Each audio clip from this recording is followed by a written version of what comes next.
Hi everyone, welcome to my channel Mathometer. आज के session में हम लोग क्वाड्रेटिक इक्वेशंस और थ्योरी ऑफ इक्वेशंस के ऊपर डिस्कशन करेंगे।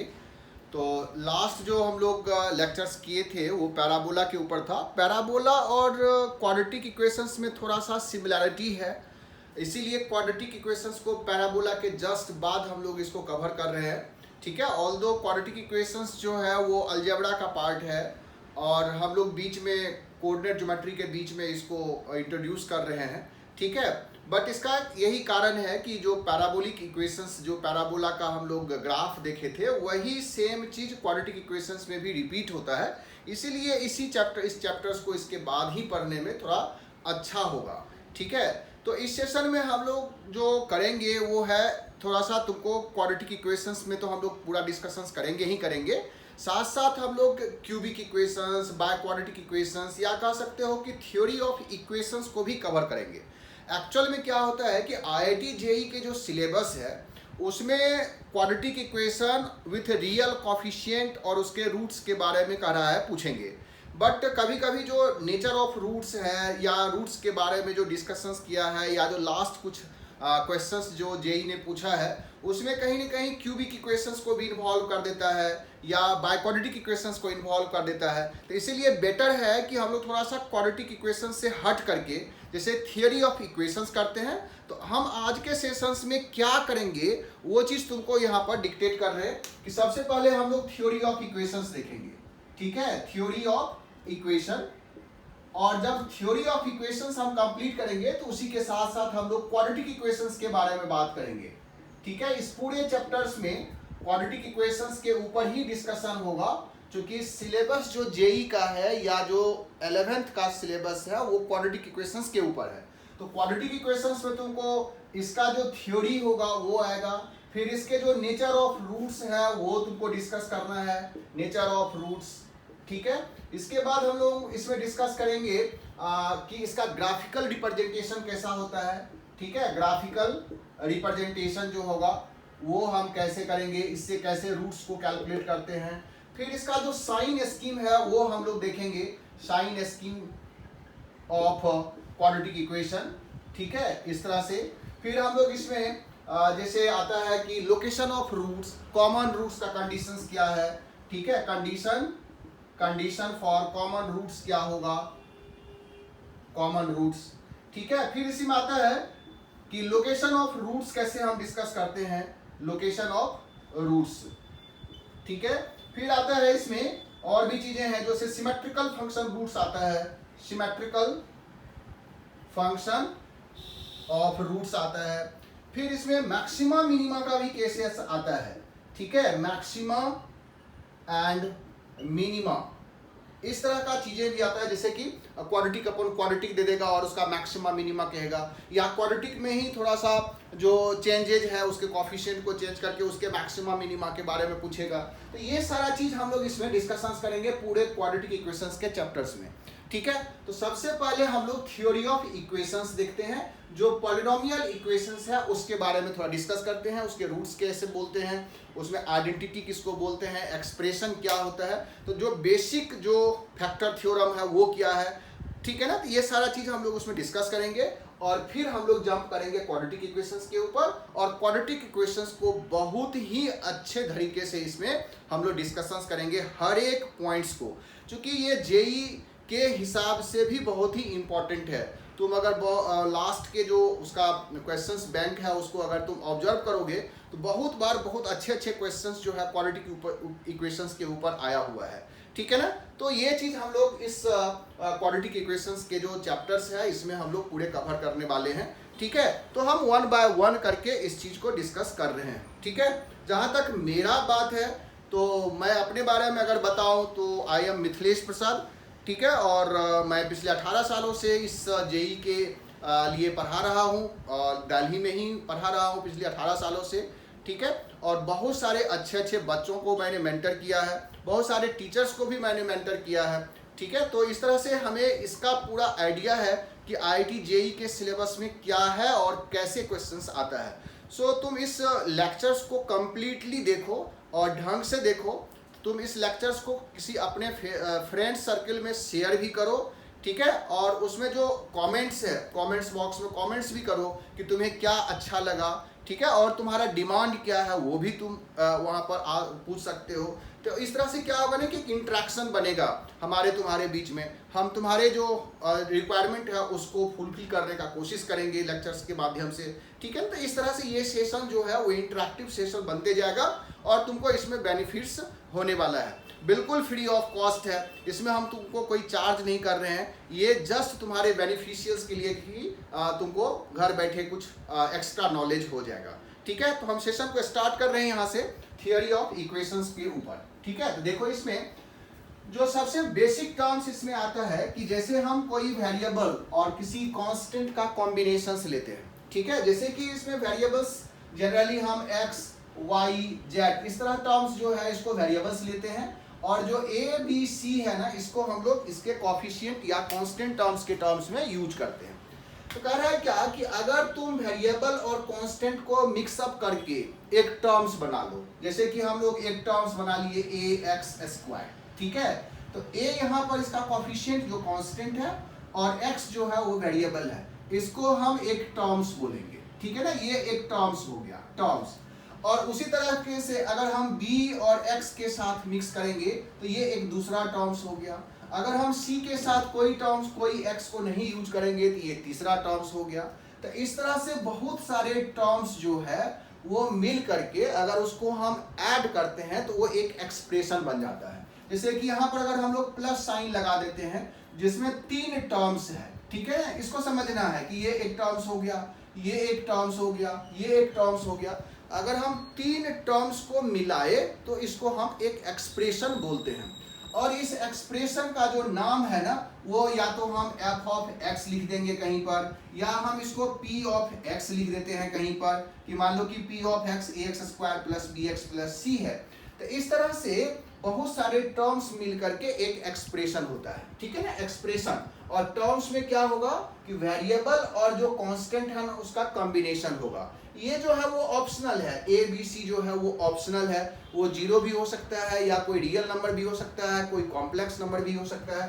तो इस तरह से ये एक एक्सप्रेशन तैयार हो जाता है। इसको y के रूप में भी देखते हैं कि y = ax² plus bx plus c, इस तरह से हम एक्सप्रेशंस को रिप्रेजेंट करते हैं। अब तीसरा टर्म्स इसमें आता है कि अगर इस एक्सप्रेशन को किसी सेकंड एक्सप्रेशन या सेकंड कांस्टेंट या जीरोज किसी के साथ इक्वेट करते हो तब हम इसको इक्वेशन बोलते हैं, ठीक है। जैसे कि अगर हम लोग लिखते थे कि ये जो एक्सप्रेशन था ax² plus bx plus c this is equal to 0 है, तो इसको हम इक्वेशंस बोलते हैं, ठीक है। This is called equation. So equation और एक्सप्रेशन में यही डिफरेंस है। अगर हम एक्सप्रेशन बोलते हैं तो this expression this is equal to some another functions, जैसे p ऑफ x एक एक्सप्रेशन है, y बराबर दिस इज एक्सप्रेशन है, f ऑफ x बराबर दिस इज एक्सप्रेशन है। लेकिन जब हम इक्वेशन बोलते हैं तब इस तरह से टर्म्स लेते हैं ax² plus bx plus c बराबर 0, ये एक इक्वेशन है, या ax² plus bx plus c that is equal to कोई कांस्टेंट e मान लो, तो ये भी एक इक्वेशन हो जाएगा। e को हम लेफ्ट साइड में ट्रांसफर करके इक्वेट कर देंगे 0 से, तो ये एक एक्सप्रेशन इक्वेशन हो गया। उसी तरीके से तीसरा टर्म्स होता है आइडेंटिटी। ये चीज ना बहुत आसानी से समझना है। आइडेंटिटी क्या है, तो वो तुमको देखने में इक्वेशन के जैसा ही लगता है। जैसे कि अगर हम लोग लिखते हैं ax² plus bx plus c बराबर 0, तो ये इक्वेशन भी है और ये आइडेंटिटी भी अगर है। इसमें डिफरेंस देखो क्या है कि जब आइडेंटिटी होगा ना तो ये x के हर वैल्यू के लिए ट्रू होगा। इसका क्या मतलब है कि लेफ्ट साइड में जो एक्सप्रेशन का वैल्यू होगा वही राइट साइड में भी वैल्यू होगा उस एक्सप्रेशन का।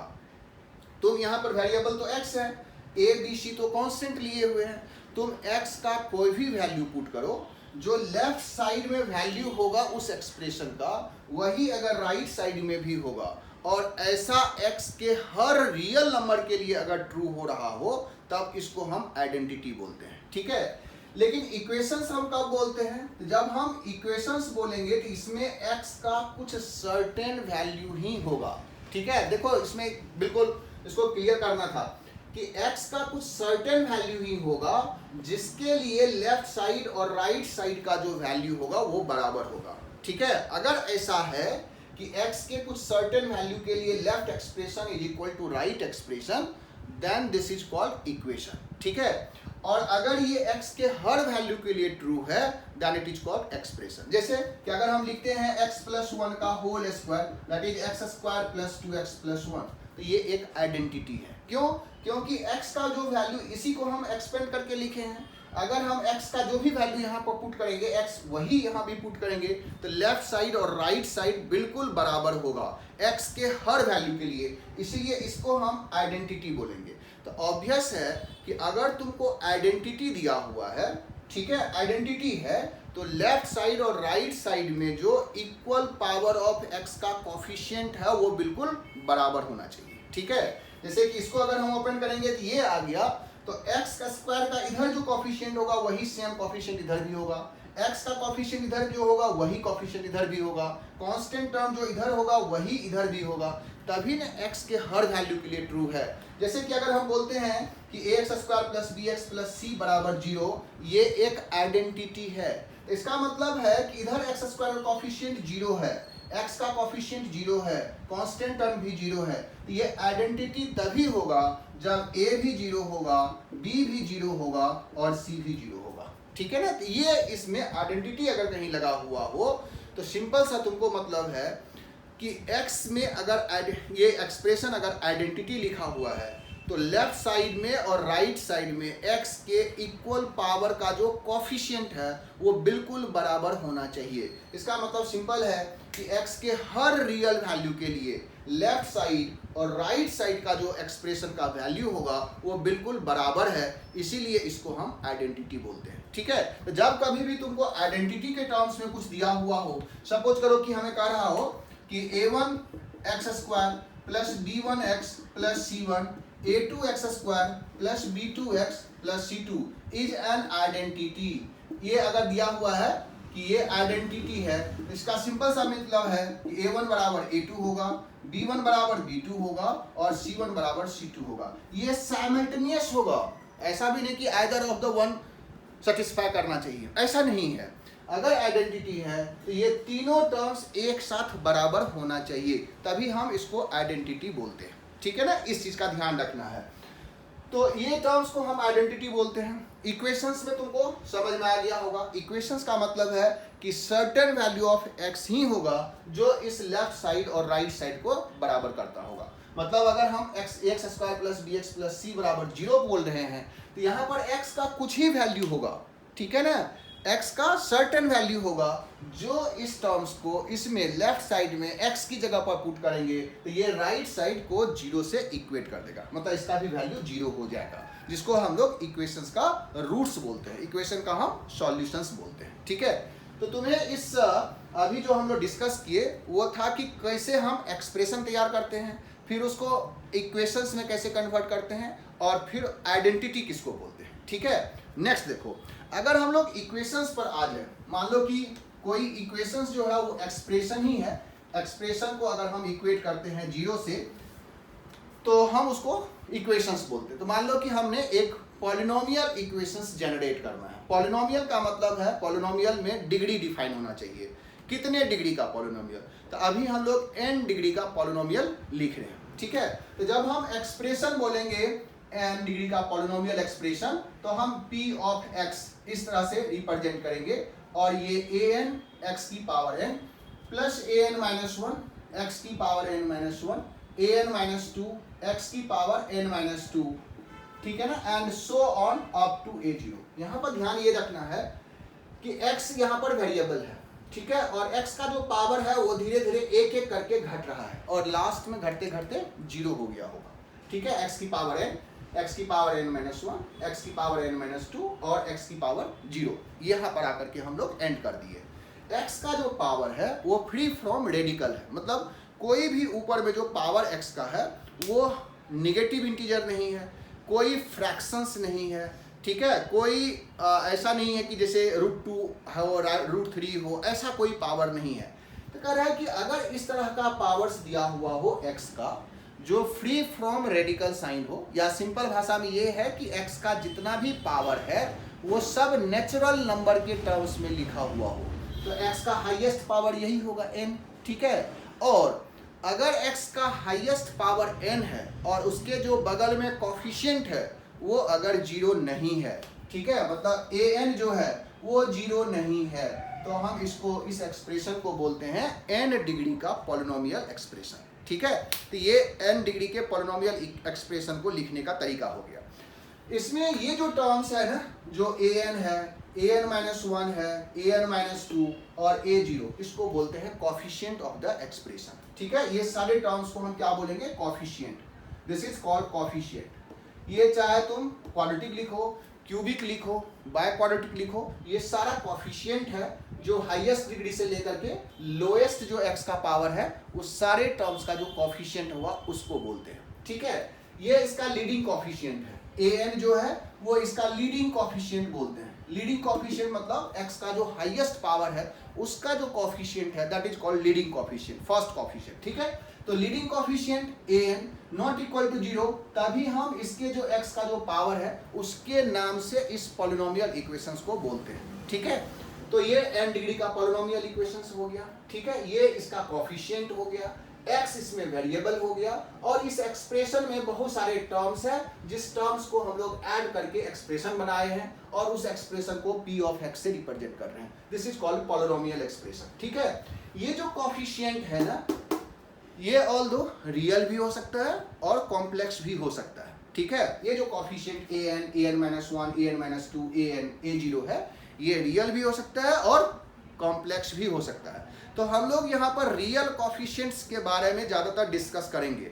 जो कॉम्प्लेक्स कोफिशिएंट है ना, वो तुम कॉम्प्लेक्स नंबर में फिर से देखोगे। तो अभी हम लोग ये चीज़ मेंशन कर देंगे हर क्वेश्चंस में, हर एक्सप्रेशन में, कि जो कोफिशिएंट है वो रियल है। उसमें भी अगर कोई स्पेसिफिक होगा कि इंटीग्रल कोफिशिएंट है या उसका रैशनल कोफिशिएंट है या इरेशनल कोफिशिएंट है, तो वो चीज़ वहाँ पर ना क्वेश्चंस में मेंशन रहता है। ठीक है, तो अभी हम लोग इसके थ्योरी के बारे में पढ़ने वाले हैं, मतलब इसके इक्वेशंस के बारे में पढ़ने वाले हैं। ठीक है, तो थ्योरी ऑफ इक्वेशंस क्या कह रहा है कि अगर इस एक्सप्रेशन को हम इक्वेट कर देते हैं 0 से, तो हम इसको बोलेंगे polynomial equation of degree n। अब देखो थ्योरी क्या क्या है कि अगर हम लोग इस टर्म्स को an x की पावर n, an-1 x की power n-1 up to a0 that is equal to 0 है, तो अब ये हो गया पॉलिनोमियल इक्वेशन। Polynomial equation. अब इसमें पहला थ्योरी ये है, ठीक है, ये सब ध्यान रखना है कि अगर an नॉट इक्वल टू 0 है तभी हम पॉलिनोमियल ऑफ डिग्री n बोल रहे हैं। n का value greater than equal to 1 हो गया। सो अगर n डिग्री का पॉलिनोमियल है तो n इसका रूट्स होगा ही होगा। सबसे पहला एक्सप्रेशन का देखो क्या कर रहा है, n रूट्स होगा। इसका क्या मतलब हुआ, तो कह रहा है कि इसमें अगर ये n डिग्री का है तो x का n वैल्यू होगा। n कैसा वैल्यू होगा, रियल और कॉम्प्लेक्स दोनों मिला करके कॉम्बिनेशन होगा। ये नहीं कि पूरा का पूरा रियल ही होगा या पूरा का पूरा कॉम्प्लेक्स ही होगा। ठीक है, वो तो डिपेंड करेगा इक्वेशंस के ऊपर कि उसका रियल है या कॉम्प्लेक्स है या दोनों का मिक्सचर है। ठीक है, लेकिन थियरी कह रहा है कि अगर ये n डिग्री का पॉलिनोमियल है तो x का n वैल्यू जरूर होगा जो लेफ्ट साइड में पुट करोगे तो राइट साइड के बराबर हो जाएगा, दैट इज 0 हो जाएगा। ठीक है ना, तो अगर ये पहला थ्योरी हो गया कि अगर n डिग्री का इक्वेशंस है तो n रूट्स इसके होंगे ही होंगे। अब रूट्स के बारे में ये नहीं बोल रहा है कि रूट्स जो है वो रियल है या अनरियल है, ये हम नहीं डिस्कस कर रहे हैं अभी, लेकिन n रूट्स होगा। ठीक है, तो पहला थ्योरी में हम लिखेंगे कि if n is greater than equal to 1 the number of roots of the polynomial is the degree of the polynomial. ठीक है, सो जितने डिग्री का पॉलिनोमियल है उतना नंबर ऑफ रूट्स होगा, रियल प्लस कॉम्प्लेक्स मिला करके। ठीक है, तो if equation is of n degree then number of total roots of the equation is n। ठीक है, ये टोटल रूट्स के बारे में बात कर रहे हैं। ठीक है, बार बार बोल रहे हैं, रूट्स का मतलब ये नहीं है कि वो रियल है, रियल भी हो सकता है, कॉम्प्लेक्स भी हो सकता है, दोनों का मिक्सचर भी हो सकता है। तो पहला थ्योरी ये है। दूसरा जो थ्योरी है कह रहा है कि जो रूट्स है ना उसका इसके कोफिशिएंट के साथ रिलेशन है। ठीक है, रिलेशंस जो है वो क्या है रिलेशंस, और उस रिलेशन से हम लोग क्या निकालते हैं। तो दूसरा थ्योरी देखो कह रहा है कि जब हमको इसमें n रूट्स होगा, ठीक है, अगर n रूट्स है तो let x1 x2 x3 and so on xn are n roots of this equation, ठीक है। इस इक्वेशन का n रूट्स हम मान लेते हैं, x1 x2 x3 xn है, और ये जो n रूट्स है वो रियल और कॉम्प्लेक्स कुछ भी होगा। तो रिलेशंस देखो क्या कर रहा है, इस रूट्स का इसके कोफिशिएंट के साथ ये कहीं पर भी तुम लागू कर सकते हो, चाहे रूट्स रियल या इमेजिनरी हो, कोफिशिएंट्स रियल या इमेजिनरी हो, या जैसा भी कोफिशिएंट्स हो उस सब जगह पर यूज होगा, क्योंकि ये थियोरी ऑफ इक्वेशंस के अंतर है, ठीक है। तो सम कर रहा है, इसका जो सम होगा taken one at a time, मतलब रूट्स का जो सम है taken one at a time. One at a time का मतलब है कि एक रूट्स को सारे रूट्स को एक एक बार हम लोग ऐड किए, taken one at a time. इसको हम सिग्मा एक्स आई भी बोलते हैं, ऐसे भी लिखता है, मतलब सिग्मा ऑफ एक्स आई का मतलब x1 से लेकर के xn तक का जो सम होगा, दिस इज इक्वल टू -1 की पावर 1, ठीक है, इनटू कोफिशिएंट ऑफ x की power n-1 divided by coefficient of x की पावर n। ये इसका रूट्स और उसके कोफिशिएंट के बीच में रिलेशन है। अगर हम 1 एट ए टाइम लिखते हैं तो -1 की पावर 1, ठीक है, कोफिशिएंट ऑफ x की पावर n-1, मतलब एक आगे का जो कोफिशिएंट है x की power n-1 divided by leading coefficient. इससे ये चीज देखो कि x की पावर n-1 का कोफिशिएंट ये हो गया, ठीक है।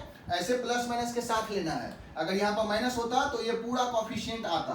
कोफिशिएंट का मतलब है ये टोटल वैल्यू पॉजिटिव है या नेगेटिव है, तो अभी पॉजिटिव है, सो an-1, और लीडिंग कोफिशिएंट an है, बगल में कोफिशिएंट का साइन कैसा होगा, तो -1 की पावर 1 एट ए टाइम लिए हैं तो -1 की पावर 1, तो ये आ जाएगा -an-1 अपॉन an, इस तरह से, ठीक है। सिमिलरली कर रहा है कि सम टेकन 2 एट ए टाइम अगर लेंगे, 2 एट ए टाइम का मतलब है कि x1 into x2 x2 into x3 and so on. इसके बाद जितना भी कॉम्बिनेशन होगा ना वो सारा कॉम्बिनेशन लिखना है।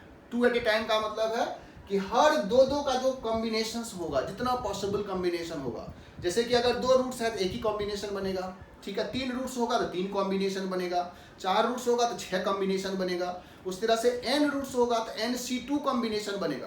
तो वो सारा टर्म्स को लिखना यहाँ पर पॉसिबल नहीं है, इसलिए इसमें क्या किए हम लोग यहाँ पर डॉट डॉट लगा दिए। दिस इज इक्वल टू, इसको हम sigma of x I x J type का लिख लेंगे, तो ये लिखेंगे दिस इज -1 की पावर 2, देखो सम टेकन 2 एट ए टाइम लिए तो -1 की पावर 2 आ गया, -1 की पावर 2 कोफिशिएंट ऑफ x की पावर n-2, यहाँ 2 एट ए टाइम है तो n-2, नीचे में कोफिशिएंट ऑफ x की पावर n ही होगा, मतलब लीडिंग कोफिशिएंट ही हमको लेना है। सो यहाँ पर क्या आ जाएगा, -1 की पावर 2 का मतलब पॉजिटिव, और x की पावर n-2, यहाँ पर जो x की पावर n-2 होगा उसका कोफिशिएंट an-2 होगा, यहाँ पर लिखेंगे this is an-2 bye an, इस तरह से आएगा, ठीक है। तो ये चीज कॉम्बिनेशंस जो है वो इसके रूट्स और कोफिशिएंट के बीच में है। तो कितना ऐसा इक्वेशंस बन जाएगा, 2 at a time, 3 at a time, 4 at a time, up to n at a time. तो लास्ट में जो इक्वेशंस होगा वो n एट ए टाइम बनेगा, जो x1 into x2 into x3 से लेकर के xn तक का प्रोडक्ट होगा। दिस इज इक्वल टू -1 की power n into coefficient of x की power n-n whole divided by coefficient of x की पावर n। ध्यान रखना कि डिनोमिनेटर में हमेशा कोफिशिएंट ऑफ x की पावर n है, लीडिंग कोफिशिएंट ही है, तो ये वैल्यू आ जाएगा -1 की पावर n, क्योंकि n हमें नहीं पता तो पॉजिटिव या निगेटिव क्या होगा वो डिपेंड करेगा n पर। कोफिशिएंट ऑफ x की पावर n-1 का मतलब हो गया x की power 0, last coefficient that is a0, ठीक है, डिवाइडेड बाय an। इस तरह से कह रहा है कि हमें n रिलेशंस है जो इसके रूट्स और इसके कोफिशिएंट के बीच है। ये तुम क्वाड्रेटिक में भी लिख सकते हो, क्यूबिक में भी, किसी भी पॉलिनोमियल इक्वेशंस में ये लिख सकते हो, ठीक है। तो ये इसका दूसरा थियरी है जो इसके रूट्स के बारे में बताया कि n रूट्स होगा, और वो जो n रूट्स होगा उसके बीच में इसके कोफिशिएंट के साथ रिलेशंस कैसा होगा, ठीक है। दूसरा देखो, तीसरा थ्योरी, इसको नोट डाउन करते जाना, ठीक है। सब सारे टर्म्स को हम लिख करके समझ लेंगे, समझ भी लेंगे और साथ साथ में इसको नोट भी करते जाएंगे, तो हमें ये चीज आसानी से समझ में आ जाएगा, ठीक है। तीसरा इसमें कह रहा है कि अगर ये p ऑफ x है, अगर इस एक्सप्रेशन को हम p ऑफ x जानते हैं, जैसा कि ऊपर में भी हम लोग लिखे थे p ऑफ x है, अब इसको बोलते हैं हम लोग फैक्टर थ्योरम। फैक्टर थ्योरम कह रहा है, ये भी बहुत ही इंपॉर्टेंट है। फैक्टर थ्योरम कह रहा है कि अगर इस एक्सप्रेशन का तुमको रूट्स नहीं पता है, मान लो कि तुमने रैंडम कोई वैल्यू अल्फा पुट किया और ये एक्सप्रेशन जो है वो जीरो हो गया, ठीक है। अल्फा अगर तुमने पुट किया और ये एक्सप्रेशन लेफ्ट साइड वाला जीरो हो गया, इसका मतलब अल्फा तो इसका रूट्स है ही, तो जो भी अल्फा रूट्स होगा तो x माइनस अल्फा उसका एक फैक्टर हो ही जाएगा, ठीक है। मतलब अगर हम p ऑफ अल्फा बोलते हैं कि ये जीरो है, तो this implies x minus alpha is one of its factor, ठीक है, ये फैक्टर्स हो जाएगा। p ऑफ अल्फा अगर जीरो है तो x माइनस अल्फा उसका फैक्टर है, ठीक है। ये किसी भी एक्सप्रेशन में, किसी भी पॉलिनोमियल इक्वेशंस में ये हम अप्लाई कर सकते हैं कि अल्फा पर अगर वो एक्सप्रेशन जीरो हो रहा है, इसका मतलब x माइनस अल्फा उसका एक फैक्टर है, ठीक है, एक फैक्टर मिल गया। उसी तरह से अगर हमको कह रहा हो कि बीटा, p ऑफ बीटा जो है वो भी जीरो हो रहा है, इसका मतलब x माइनस बीटा भी फैक्टर है, this is the another factor of p of x बराबर जीरो। इस तरह से हमको अगर बहुत सारे वैल्यू को जीरो हो रहा है तो उसके हमको फैक्टर्स मिलते जाएगा, और फैक्टर्स मिलते जाएगा तो हम इस एक्सप्रेशन को फैक्टराइज करके लिख सकते हैं कि ये इसका फैक्टर्स है, और इससे हम लोग इसका इक्वेशंस बना सकते हैं। जैसे कि हम लोग इसमें एक एग्जांपल्स तुमको बता रहे हैं, नहीं तो तुम्हें आसान हो जाएगा समझना। जैसे कि कह रहा है कि मान लो कि एक p ऑफ x जो है वो एक्सप्रेशन है और p ऑफ x बराबर जीरो उसका इक्वेशन है, ठीक है, तुमको ऐसे दिया हुआ है, और कह रहा है कि ये जो p ऑफ x है, जो भी पॉलिनोमियल है, उस पॉलिनोमियल में, ठीक है, कि p ऑफ 1 जो है वो 1 है, p ऑफ 2 जो है वो 4 है, p ऑफ 3 जो है वो 9 है, और p ऑफ 4 जो है वो 16 है। मान लो इस तरह से दिया हुआ है, ठीक है। तो कह रहा है कि p ऑफ 5 तुम निकालो जो भी होगा, और ये 4th डिग्री का पॉलिनोमियल है और इसका लीडिंग कोएफिशिएंट जो है वो 1 है, यूनिटी, लीडिंग कोएफिशिएंट यूनिटी है। इस तरह का हमको रिलेशन दिया हुआ है। px जो है वो 4th डिग्री का इक्वेशंस दिया हुआ है, 4th डिग्री का इक्वेशन नोट कर लो, 4th डिग्री का इक्वेशन, लीडिंग कोएफिशिएंट 1, और ये 4 तरह का वैल्यू दिया हुआ है, p of 1 1, p of 2 4, p of 3 9, p of 4 16 है। तो कह रहा है कि इसमें p ऑफ 5 हम कैसे कैलकुलेट करेंगे।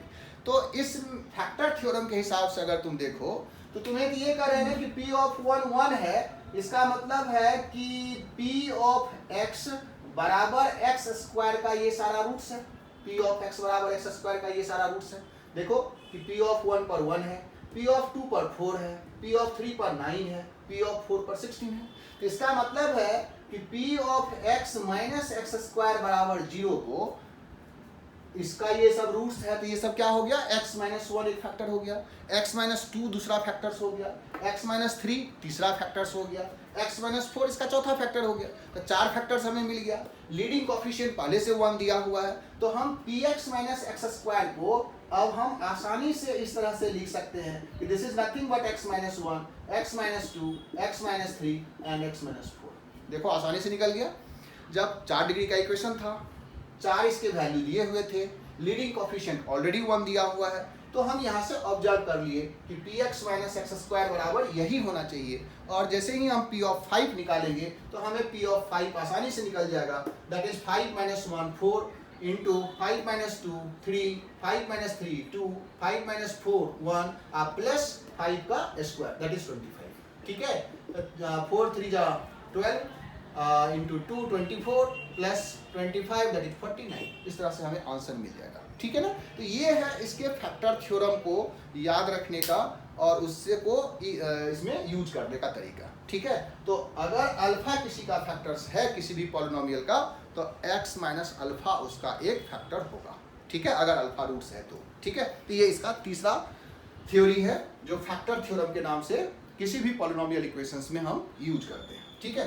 चलो चौथा जो थ्योरी है इसका कि अगर हमको कोई भी पॉलिनोमियल इक्वेशंस दिया हुआ है, अब ध्यान रखना, और इसमें जो कोएफिशिएंट है वो अगर रियल है। अब चौथा देखो कितना इंपॉर्टेंट है, ये जो an है, an माइनस 1 है, an माइनस 2 है और a 0 है, मतलब कोएफिशिएंट अगर रियल है और इसका कोई भी रूट्स कॉम्प्लेक्स आ गया, ठीक है, तो कॉम्प्लेक्स रूट्स हमेशा इसका कंजुगेट पेयर होगा, ठीक है, विथ रियल कोएफिशिएंट। ध्यान रखना, कॉफिशिएंट अगर अनरियल होगा तब यह थ्योरी लागू नहीं होगा, विथ रियल कॉफिशिएंट। सो अगर p ऑफ x बराबर 0 हैज वन रूट कॉम्प्लेक्स, अगर एक रूट कॉम्प्लेक्स है लाइक कैसा, जैसे p plus i Q type का, तो another root must be p minus i Q, ठीक है ना। अनदर रूट हम अपने मन से लिख देंगे, अनदर रूट जो होगा, another root must be p minus i Q, और वाइस वर्सा भी बोल सकते हो। इसको कंजुगेट पेयर बोलते हैं, p प्लस आई क्यू और p माइनस आई क्यू आपस में कंजुगेट पेयर है। तो एक रूट्स अगर कॉम्प्लेक्स है तो दूसरा रूट्स को कॉम्प्लेक्स होना तय हो गया, ठीक है, और वो भी कंजुगेट पेयर होगा। अगर एक रूट्स 2 प्लस 3 आयोटा है तो दूसरा 2 माइनस 3 आयोटा ही होगा, ये हम पहले से जान गए। कब? जब कोफिशिएंट्स रियल होगा और एक रूट्स कॉम्प्लेक्स होगा, ठीक है। तो ये इसका थ्योरी ऑफ रूट्स का, थ्योरी ऑफ इक्वेशंस का ये पार्ट है, ठीक है ना। सो हम लोग फोर्थ इसका जो प्रॉपर्टीज था या थ्योरी ऑफ इक्वेशंस था उसको हम लोग इस तरीके से देखें कि px बराबर 0 has one roots complex like कैसा, p plus i q, then another roots must be p minus i q with real coefficient. ये चीज बार बार इम्फेसिस क्या कर रहे हैं कि an माइनस 1 an माइनस 2 जो a0 है, जो कॉफिशिएंट है वो रियल होगा, तभी हम ये चीज को अप्लाई कर पाएंगे, ठीक है ना। तो ये इसका एक थ्योरी ऑफ इक्वेशंस का पार्ट हो गया, ठीक है। नेक्स्ट देखो, अब कह रहा है कि अगर a0 an minus 1 an minus 2 a0 ये अगर रैशनल है, ठीक है, रियल तो है ही।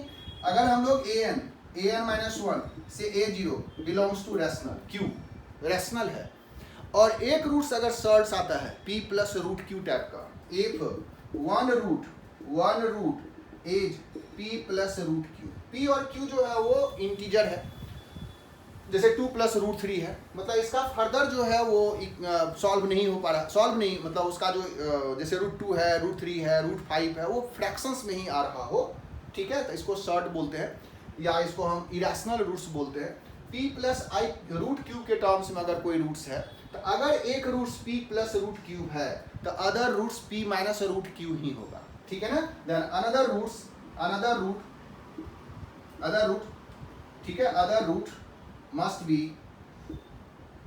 B p minus root Q, ठीक है ना। ये चीज को भी हम ध्यान रखेंगे, लेकिन ये सब तब होगा इरेशनल रूट्स जब इसके कॉफिशिएंट रैशनल हो, ठीक है ना। बीच में कहीं पर रूट 2 रूट 3 रूट 5 इसका कॉफिशिएंट ना आ जाए।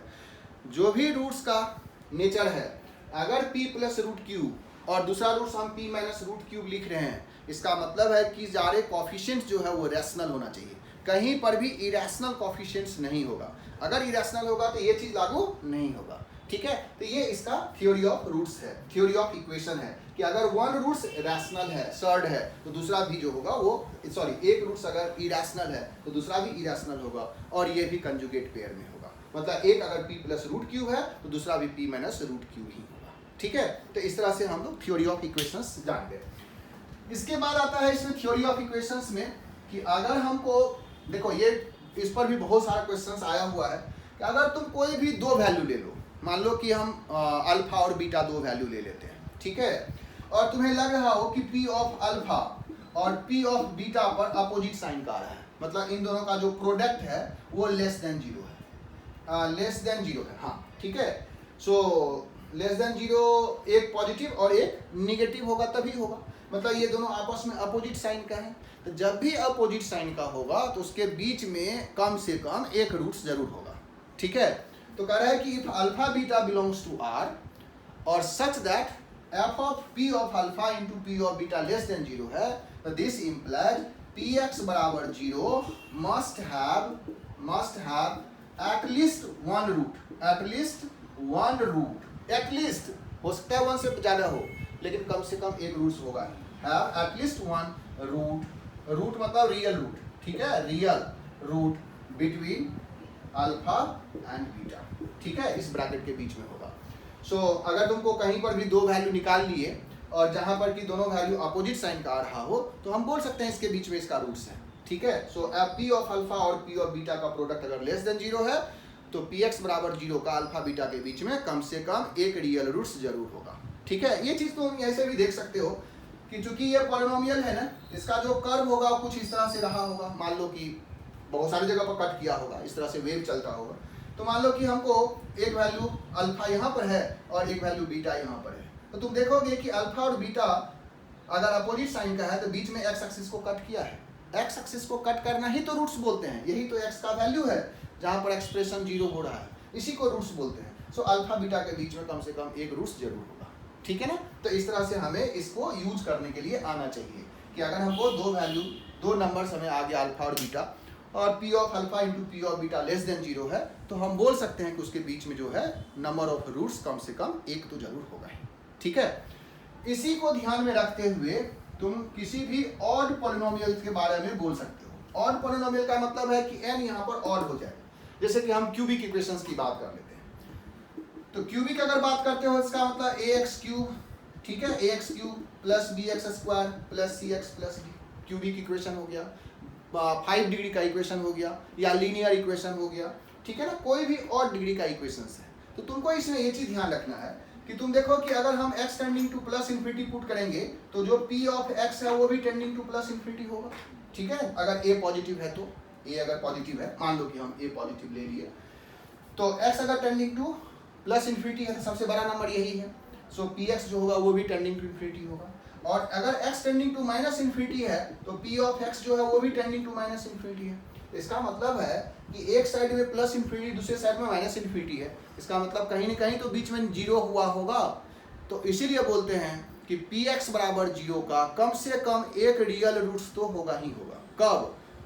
जब fx px कैसा हो, पॉलिनोमियल ऑफ डिग्री ऑड हो। मतलब ये ऑड पॉलिनोमियल्स के लिए ये टर्म्स यूज होता है, क्योंकि अगर x की पावर इवन होगा तो कहना मुश्किल है कि एक साइड में पॉजिटिव और दूसरे साइड में पॉजिटिव आ गया या निगेटिव आ गया, ठीक है ना। लेकिन अगर x का पावर इवन ऑड है तब हम ये बिल्कुल कह पाएंगे कि x tending to plus infinity और x tending to minus infinity पर जो पॉलिनोमियल का वैल्यू होगा ना वो अपोजिट साइन का होगा, और उसके बीच में हमें एक रूट्स कहीं न कहीं मिलेगा। ये रूट्स कहाँ पर है ये नहीं पता, बट इसका एक रियल रूट्स होगा ही होगा। सो px बराबर 0 has at least one real root, ठीक है, इसका कम से कम एक रियल रूट्स तो है ही। तो इस तरह से हम लोग किसी भी पॉलिनोमियल जो ऑड डिग्री का है वो हम बता सकते हैं, ठीक है। तो px बराबर 0। अच्छा, ये जो रूट्स है ना वो लास्ट जो कॉफिशिएंट है ना उसका अपोजिट साइन का होता है, इसमें ये टर्म्स भी आता है। लास्ट कॉफिशिएंट का मतलब जो ये a0 है, जैसे अगर हम px क्यूबिक लेते हैं तो d का जो कॉफिशिएंट d जो है उसके अपोजिट साइन का आएगा, वैल्यू नहीं, सिर्फ साइन। लास्ट जो टर्म्स है ना उसके अपोजिट साइन का आएगा, वैल्यू नहीं। जैसे d है तो माइनस d नहीं पुट करना है, ठीक है। क्या पुट करना है कि प्लस है तो माइनस में कोई वैल्यू होगा, ठीक है ना, अपोजिट साइन का होगा। तो इस तरह का अगर कोई चीज़ आ रहा है जो क्यूबिक है तो हम उसके रूट्स के बारे में जान गए कि इसका कम से कम एक रूट्स तो होगा ही होगा अगर ऑड डिग्री का पॉलिनोमियल है, ठीक है। इसके बाद इसमें आता है कि अगर ये px कोई भी पॉलिनोमियल है और इसकी जगह रैशनल रूट्स है, मान लो कि इसका रैशनल रूट्स p/q के फॉर्म में है, इफ p ऑफ x बराबर 0 has rational roots like p/q, ठीक है ना। ये p और q अनदर है, यहाँ जो p ऑफ x लिखे हैं ना ये इस पॉलिनोमियल एक्सप्रेशन को लिखे हैं, ये p और q जो है वो कोई नंबर्स है। सो p/q के फॉर्म में होगा। अगर रैशनल रूट्स आ रहा है तो ये जो p है ना ऊपर वाला ये a0 का ही डिवाइजर होगा। सो p must be the divisor of a0 and q must be the divisor of this an, ठीक है ना। इसको भी याद रखना है कि अगर p/q के फॉर्म में कोई रूट्स तुम यूज कर रहे हो, तुमको लग रहा है कि इसका रैशनल रूट्स है, p/q के फॉर्म में रूट्स है, तो ऊपर में जो p होगा ना वो a0 का डिवाइजर होगा और नीचे में जो q होगा वो an का डिवाइजर होगा, ठीक है। कभी कभी क्या होता है ना कि हम प्रिडिक्ट करते हैं कि इसका रूट्स क्या होना चाहिए। तो जैसे कि हमने क्यूबिक लिया और प्रिडिक्ट करना शुरू किया 1 2 3 4, मेरे मतलब हर के दिमाग में यही आता है कि -1 पुट करो, -2 पुट करो, -3 पुट करो या 1 2 3 पुट करो, ठीक है ना। इससे ज़्यादा हम लोग बढ़ नहीं पाते हैं। लेकिन कभी कभी अगर तुमको लग रहा है कि नहीं रैशनल रूट्स भी हो सकता है 1/2 1/3 2/3 इस तरह का भी कोई हम एग्जाम्पल्स लेकर के पुट करें, तो हम उसको लेने के लिए कैसे लेना है, तो जो न्यूमरेटर लेना है ना वो a0 का डिवाइजर्स काउंट करो, ठीक है ना। a0 के जितने डिवाइजर्स है वो लिख लो, ठीक है ना, सबका कॉम्बिनेशन यूज करो। फिर Q जो है वो AN का डिवाइजर्स लिख लो और उसके जो P बाई Q का कॉम्बिनेशन है उसको ले करके और PX में पुट करके तुम कंबाइन करके लिख सकते हो, देख सकते हो कि इसका रूट्स P बाई Q के फॉर्म में है कि नहीं है। ठीक है, तो ऐसे करके हम लोग PX का पॉलिनोमियल्स का हम लोग यूज कर सकते हैं। जैसे कि एक एग्जाम्पल्स आया हुआ था इसकी के फॉर्म में कि मान लो कि कोई क्यूबिक इक्वेशंस है, ठीक है, ऐसे एग्जाम्पल्स हम लोग डिस्कस कर सकते हैं। ठीक है, कि मान लो कोई क्यूबिक इक्वेशंस है जिसका लीडिंग कोफिशिएंट जो है वो 1 है। मान लो कि वो क्यूबिक पॉलिनोमियल हम ले लेते हैं x cube plus ax square plus bx plus c, suppose करो कि ये पॉलिनोमियल है और कह रहा है कि इसमें abc जो है वो ऑड है। ठीक है, abc ऑड है, और मतलब ऑड इंटीजर है, और p of 0 and p of -1 जो है ये ऑड है। p ऑफ 0 और p ऑफ -1 भी ऑड है। तो तुम बताओ किसका कोई इंटीग्रल रूट्स नहीं होगा। ठीक है, p of 0 p of -1 odd है, तो इस इक्वेशन का px बराबर 0 का कोई भी इंटीग्रल रूट्स नहीं पॉसिबल, मतलब ऑल इंटीग्रल रूट्स पॉसिबल नहीं है, कोई भी नहीं, ऑल इंटीग्रल रूट्स पॉसिबल नहीं है, सारा रूट्स इंटीग्रल नहीं हो सकता, कुछ ना कुछ हो सकता है कि इंटीग्रल हो बट सारे इंटीग्रल रूट्स नहीं होंगे। ठीक है, तो कैसे हम इसको यूज करेंगे, तो अगर इसका इंटीग्रल रूट्स है तो हम मान लेते हैं कि इंटीग्रल रूट्स अल्फा है। ठीक है, तो p ऑफ x का अगर अल्फा रूट्स है इसका मतलब x माइनस अल्फा फैक्टर्स होगा। अभी जो फैक्टर्स थ्योरम पर है हमने मान लिया कि अल्फा इसका इंटीजर है और ये इंटीग्रल रूट्स है, x माइनस अल्फा उसका फैक्टर हो गया, तो इसका अनदर फैक्टर्स जो होगा वो q ऑफ x टाइप का आया होगा। तो देखो x माइनस अल्फा अगर फैक्टर्स है और ये कंप्लीटली डिविजिबल है तो यहाँ पर रिमाइंडर तो आएगा नहीं। ठीक है ना, सो x minus alpha into q of x आया होगा। अब कह रहा है कि p ऑफ 0 और p ऑफ -1 का वैल्यू दिया हुआ है, तो अगर तुम p ऑफ 0 देखोगे तो ये आ जाएगा माइनस अल्फा q ऑफ 0, और सिमिलरली p ऑफ -1 देखोगे तो -1 माइनस अल्फा q ऑफ -1 आ जाएगा। अब तुम देखो कि p ऑफ 0 और p ऑफ -1 दोनों और दिया हुआ है, अगर हम इन दोनों को मल्टीप्लाई कर देते हैं p ऑफ 0 p ऑफ -1 को, तो ये आ जाएगा alpha into alpha plus 1 q of 0 into q of -1। ठीक है, q ऑफ 0 c होगा, q ऑफ -1 यहाँ पर आ जाएगा, जो वैल्यू आना चाहिए -1 प्लस a माइनस b और c। ठीक है ना, जो भी है ये टर्म्स, और यहाँ से तुम देखो कि ये अल्फा और अल्फा प्लस 1 ये कंजुगेटिव इंटीजर्स है, तो दो कंजुगेटिव इंटीजर्स का जो प्रोडक्ट होगा वो हमेशा इवन होगा। ठीक है, कोई भी कंजुगेटिव इंटीजर्स ले लो, क्योंकि अल्फा हमने मान लिया कि इसका इंटीग्रल रूट्स है, तो अगर ये अल्फा और अल्फा प्लस 1 का प्रोडक्ट इवन है तो इसके बगल में जो भी हो वो सब मिलकर के इवन ही होगा, मतलब राइट साइड जो है वो इवन नंबर है, नहीं इवन नंबर हो गया, इवन इंटीजर्स हो गया।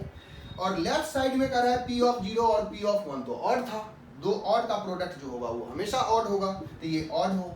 तो अब तुम देखो कि बाय द थ्योरी ऑफ जो नंबर्स है उसके हिसाब से लेफ्ट साइड और राइट साइड तो बराबर होना चाहिए, तो लेफ्ट साइड में ऑड इंटीजर आ रहा है, राइट साइड में इवन इंटीजर आ रहा है, तो क्या ये चीज पॉसिबल है, तो ये कंट्राडिक्शन हो गया। ठीक है, तुम ए बी सी का वैल्यू निकाल करके इस कैसे केसेस में नहीं निकाल सकते हो।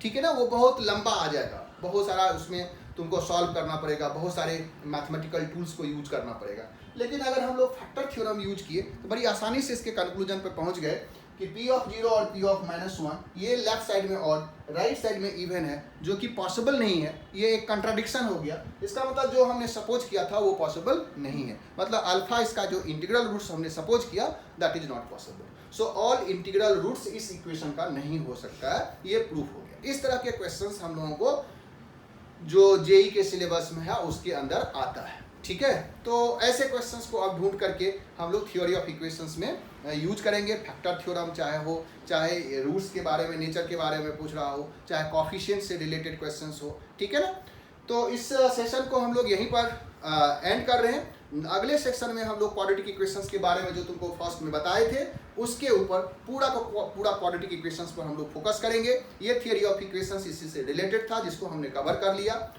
अगले जो लेक्चर्स होगा उसमें थ्योरी ऑफ क्वाड्रेटिक इक्वेशंस हम लोग लेकर के आगे बढ़ेंगे। ठीक है, okay, all the best, take care.